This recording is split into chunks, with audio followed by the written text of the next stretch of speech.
Have we been using the wrong bike all this time in our races? Sites such as Zwifterbikes provide recommendations on bike and wheel choices based on the course profile, and it's easy to follow.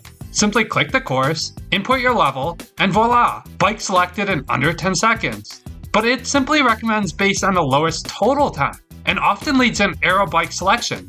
However, I have a theory on why this isn't always 100% accurate. The theory is speed on the flat is set by the peloton, and often only power in zone 2 or 3 is required to hang on.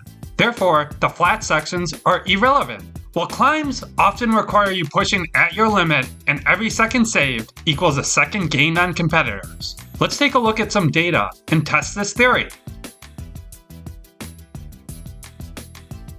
Would you rather save 10 watts on the flat or 5 watts over a long climb? My answer would easily be on the climb.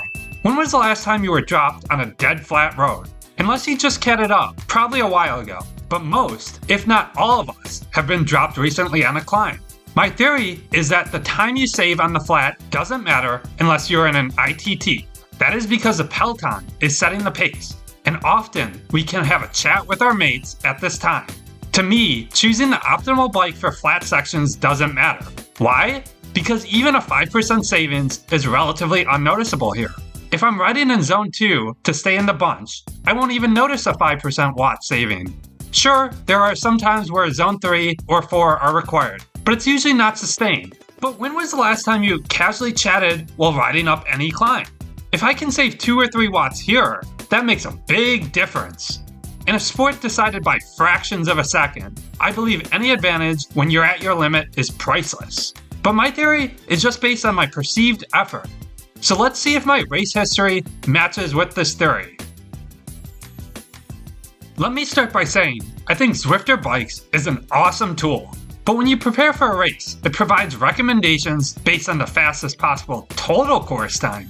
It does this by breaking down each course into a flat and a climb portion, and applying each bike and wheel set attributes, resulting in a total time for an individual rider.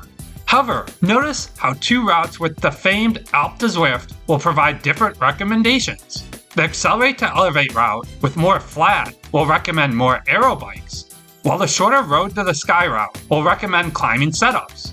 As the A to Z is a clear obstacle on this course, and the blob typically enters the start banner together, one could argue that a climbing setup would be optimal. To answer if time or watt savings on the flat really matter, I reviewed my own race history, looking at 6 courses which had a prominent climb. Each course has a big climb at different locations. Shockingly, in all these races, the power requirements for the flat sections were fairly low, with the minimum average being 242 watts and the max average at 276 watts.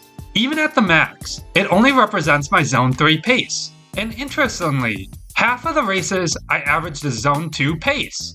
Using Zwifterbikes, we can calculate the time savings on the flat between the fastest bike for the course and my preferred climbing rate. If I choose a more aero bike, converting time savings to watt savings, over the flat I would have saved about 5 watts on average, or 2%. However, my adjusted watts with the aero bike would still land me in the same zone. So this could support the theory that saving a few watts on the flat won't make a difference to our perceived effort. Conversely, each climb required all-out efforts. Every climb required average power in my zone 4 through zone 6 pace, and ranged between 2 and 45 minutes. When hanging on for dear life in zone 6 is when I want every last bit of help I can get. Savings between bike setup is highly dependent on rider power and steepness of each climb. For all climbs, I compared a common aero setup, the Venge S-Works with ARC 1100 die-cut disc wheels, versus a common climbing route, the Athos S-Works with an Alpinist CLX wheel set. Surprisingly, a rider averaging about 4.5 watts per kilogram gains benefits ranging from a slight time loss to 1.24% faster. As surprising is that the steepest gradients don't always result in the most savings. If I showed you these 2 climb profiles, you would probably guess there is more benefit on the Leith Hill climb with a higher average gradient. However, the opposite is true. But why is that? Well, the Leith Hill climb has a greater percentage which is similar to riding on the flat, and as such, there are aero advantages on these portions. While the Innsbruck KOM is a true climbing effort nearly 95% of the time. However, generally as the climbs are steeper and a greater percentage of uphill compared to the flat, the more benefit you will receive. Will this differ by category though? Much like my prior video here shows, it will differ based on the speed and watts per kilogram you can sustain for the climb. As your speed slows, you will gain a larger benefit from having a climbing rig, with gains approaching the 2% mark for riders climbing at 2.5 watts per kilogram. However, as riders produce higher watts per kilogram, and thus travel faster, the benefit is reduced. In fact, the climb rig is almost slower in many cases if sustaining 5.5 watts per kilogram. This data is all well and great, but what does it mean for you in your next race?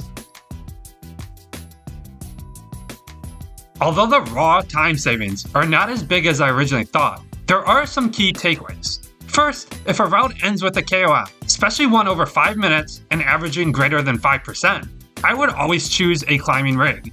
That's because you are likely to begin the climb as a bunch, and the time savings shown here for each category are truly time gained on the competition. Second, if there is a climb in the middle of the course, and you need all the help possible to hang on, I would consider choosing the climbing rig, especially for longer climbs with a savings above 0.5%. For example, on the Greatest London Loop course, riding at 4.5 watts per kilogram results in almost 3.5 seconds time saved on Leith Hill alone. This could be the difference between sprinting for the win or finishing with the chase group. However, if you know you can hang on with the lead group, then I would advise an aero setup so you have an advantage come the sprint finish. Additionally, you can consider mixing and matching frames and wheel sets. Maybe choose a slightly lighter wheel set than recommended to split the difference. Third, if you are looking to break up the group, you could choose a climbing rig and hammer the pace, reducing the field to only the strongest riders. And finally, as a rider who is just trying to survive the climbs, here is a ranking of courses where it would be most likely to switch to a climbing bike. I would prefer pushing a slightly higher Zone 2 pace of 250 watts rather than 240 watts on the flat, but gain every advantage I can on the decisive climb. Finally, I will leave you with a couple of exceptions to the previous rules. If you are in a points race or a competition with intermediate sprints, you may want to ignore the climb savings and focus on maximizing sprint points. Second, if you struggle to hang on during the flat, stick with the aero bike, as time savings on the climb mean nothing if you've already been dropped. And third, if you are insanely fast, near the 5.5 watt per kilogram mark, only on the toughest climbs will there be a benefit for the climbing rig. Feel free to let me know below if you will be changing your bike setup for your next race. Thank you for joining.